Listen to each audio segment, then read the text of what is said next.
보셨습니까? 상당히 충격적이죠. 왜냐하면 서울의 유권자 지형이 많이 바뀌었거든요. 네. 서울은 보수화됐다라고 네. 평가를 합니다. 그런데 갈수록 보수화되는 서울에서도 이렇게 오세훈 시장이 현역 시장임에도 불구하고 다른 후보들을 압도하지 못하는 것 자체가 어느 정도의 책임론을 좀 나눠본다면 당 지지율 한 70%, 개인 문제 한 30% 이렇게 네. 봅니다. 새 인물의 이런 구도 매치업이 좋지 않으니 새로운 인물로 한번 승부를 걸어보겠다라는 건데 거기에 그러면 윤호개인이 오면 이길 수 있을 것인가? 네. 압박하듯이 협박하듯이 네. 이런 식으로 너 우리 노선에 조금 다른 얘기하면은 가만 안 둬 이런 식으로 가면은 이거는 당이 망하는 길이거든요.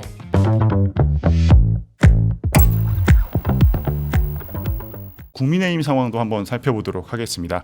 여당이 말씀하신 대로 굉장히 큰 여러 악재들을 맞이하고 있는데 국민의힘 안팎에서는 이제 TK 지역마저 좀 안심할 수 없다 이런 위기론이 나오고 있습니다.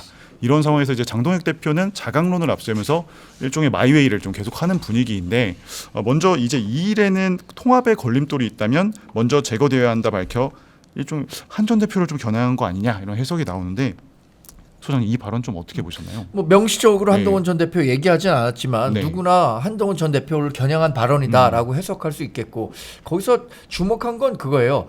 그 걸림돌이 된다면 걸림돌이 스스로 해결해야 한다라고 한 얘기거든요. 그럼 한동훈 전 대표에게 어떤 식의 구체적인 뭐 액션을 취하라라는 것 같아요. 그게 뭐 그 당원 게시판 문제를 둘러싸고 지금은 그런 비판 여론이 있다면 그 비판에 대한 책임은 본인이 지겠습니다라는 정도까지 한동훈 전 대표가 얘기했잖아요. 네. 근데 그 한 걸음 더 나아가서 사과해라. 뭐 그거 정치적으로 도덕적으로 그 바람직하지 않으니까 사과하라라는 메시지를 한동훈 전 대표가 하라. 그러면 그 이후의 상황을 좀 고려해 보겠다라는 뜻으로 얘기한 것 같거든요. 네. 근데 지금 한동훈 전 대표 측이 갖고 있는 생각은 이 당원 게시판 문제를 이호선 당무감사위원장이 꺼내 들었잖아요. 네. 그런데 완전히 조작된 게 너무 많다는 거예요. 네네. 그러니까 한동훈 전 대표가 실제 쓰지 않은 글도 한동훈 전 대표가 썼다고 하고 네. 또 장인의 이름으로 썼다는 것이 알고 보니 한동훈 전 대표와 동명이인인 다른 한동훈을 썼음에도 불구하고 알면서도 이거 한동훈 전 대표 네. 가지고 있었다라고 얘기를 하니까 이런 상황에서 어떻게 사과하냐라는 식으로 그 스탠스가 좀 정해진 것 같아서 네. 윤리위원회 곧 구성한다 그러거든요. 네. 전 윤리위원회 구성된 인적 구성과 또 윤리위원회에서 어떤 식으로 파악하느냐에 따라서 두 사람의 관계가 결정될 것 같습니다. 근데 지금 봤을 때는 네. 원만하게 해결되기가 참 쉽지 않겠다라는 생각도 합니다. 네.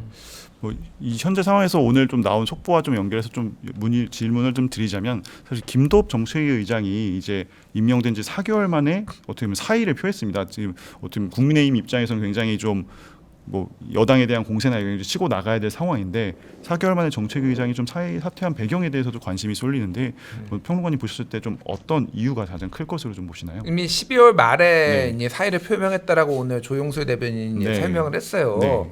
그 얘기인즉슨 그러니까 뭐 두 가지로 해석될 것 같은데 본인의 김도읍의 주장은 뭐냐면은 이제 새롭게 인적 쇄신을 한다고 하니 내가 당 대표한테 부담이 되지 않게 나도 이제 길을 열어드리겠다라는 건데 그 인적 쇄신에 정책위 의장이 들어가 있다는 얘기는 저는 들어보지 못했거든요. 네. 그러니까 이거는 김도읍이 장동혁과 같이 못 가겠다라고 보는 게 더 합리적인 것 같아요. 제가 네. 보기엔 이 김도읍 의원이 이렇게 뭐 굉장히 강성의 이제 윤호개인 쪽은 아니잖아요. 그러니까 부산 지역에서도 좀 합리적인 분이고 그리고 지금 뭐 본인은 국고 아니라고 이제 얘기를 하지만은 이제 지방선거를 앞두고 네. 좀 미리 좀 적절히 빠져나온 거 뭐 이런 것도 있는 것 같은데 어쨌든 장동혁 호는 지금 더 오른쪽으로 가고 있는 건 명확한 것 같아요. 윤리위원 네. 7명을 뽑았고 윤리위원장은 호선으로 그 내부에서 자기들이 뽑는다는 거잖아요. 네.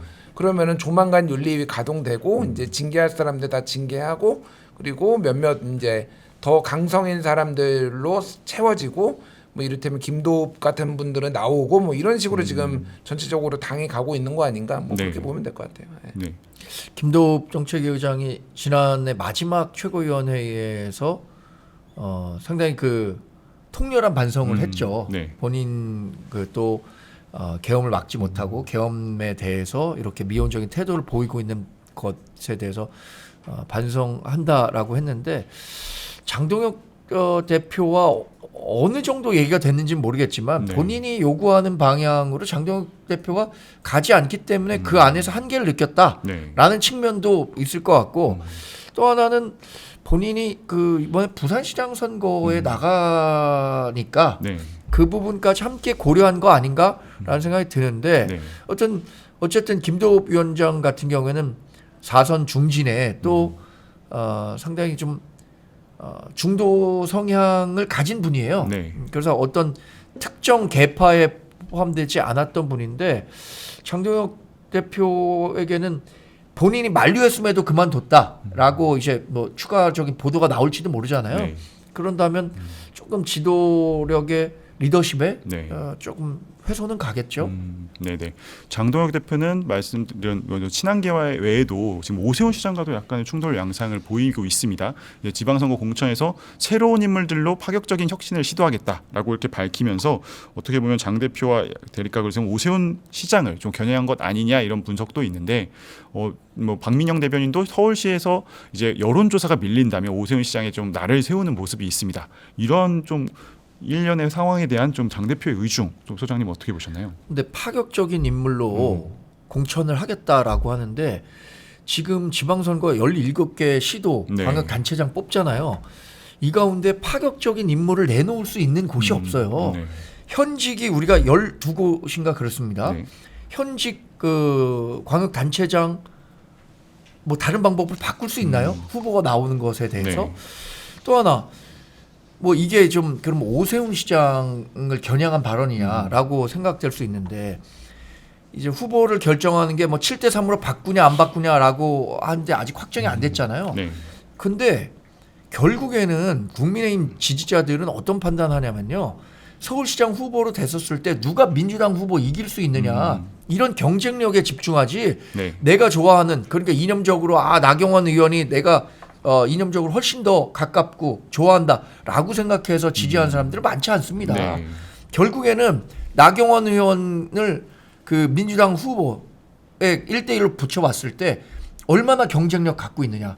오세훈 후보는 어느 정도의 경쟁력 갖고 있느냐. 이거에 따라서 후보가 결정되지 당 대표가 결정할 수 있을 정도의 문제가 저는 아니라고 봐요. 네. 그리고 다른 사람들 뭐 구청장, 시도의원을 공천하는데 새로운 인물 공천한다 그러면 국민이 누가 압니까?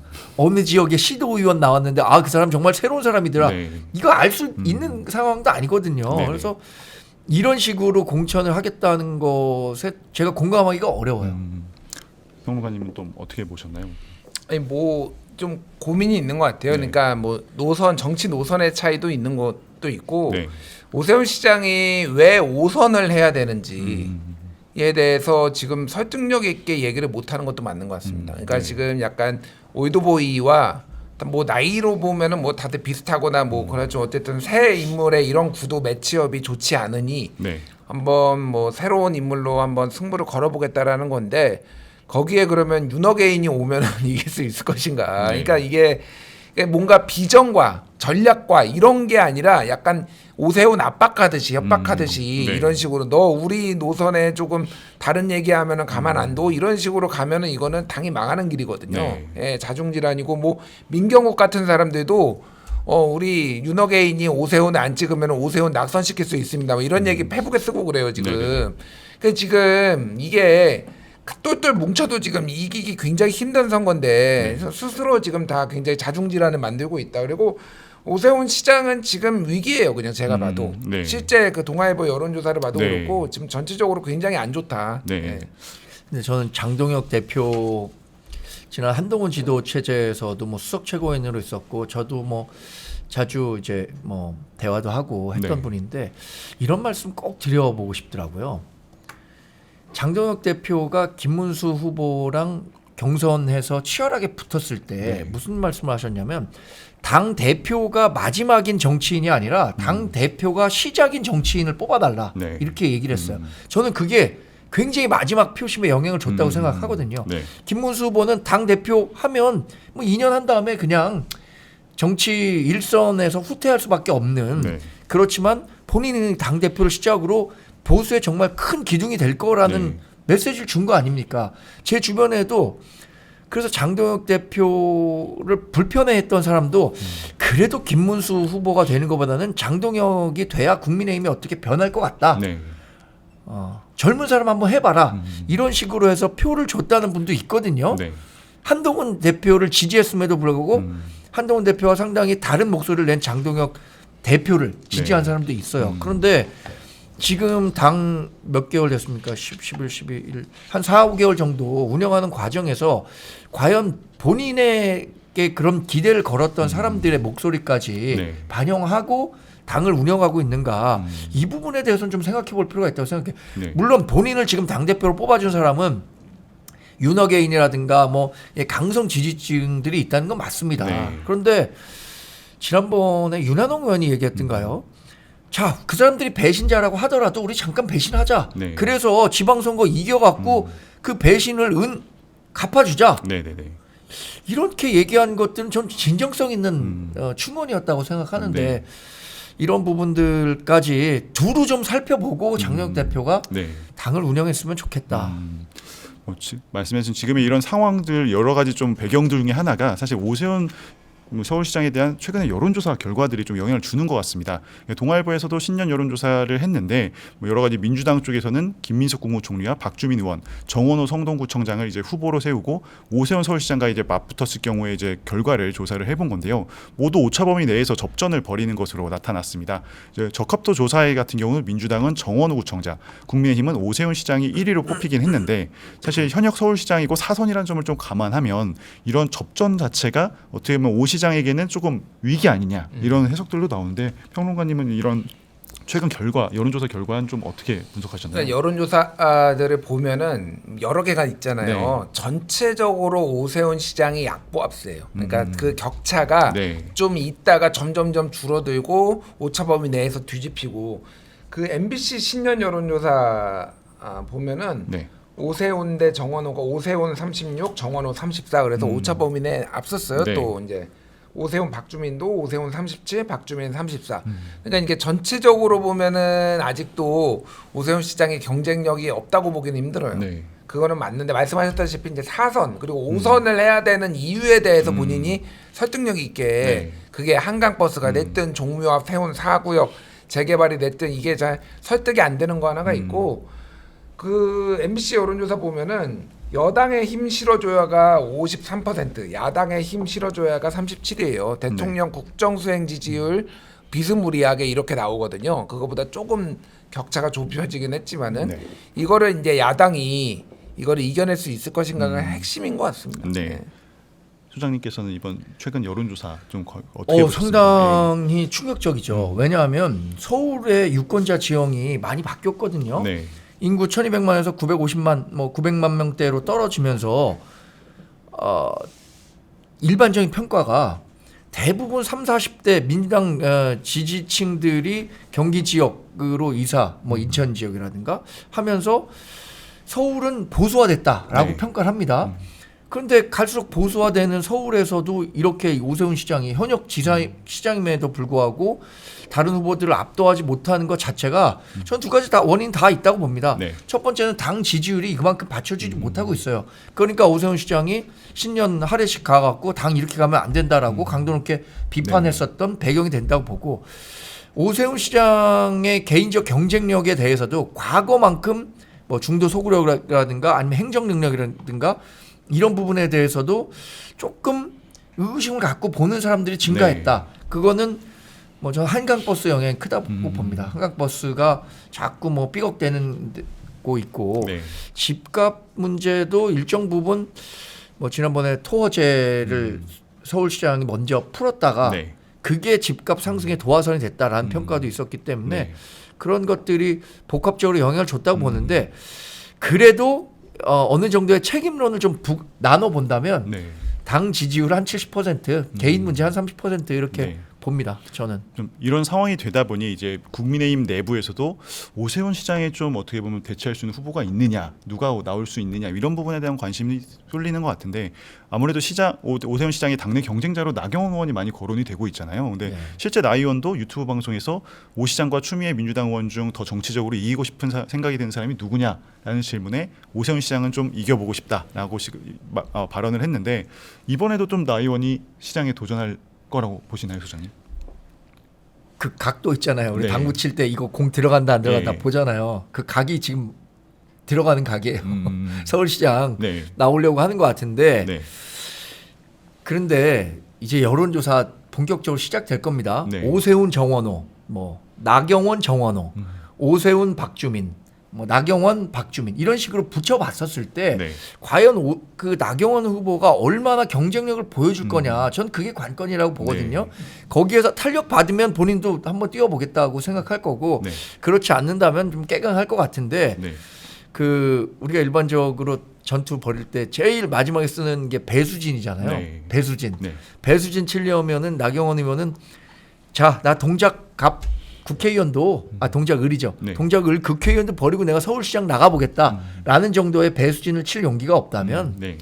저는 뭐 어렵다고 봅니다. 네. 네.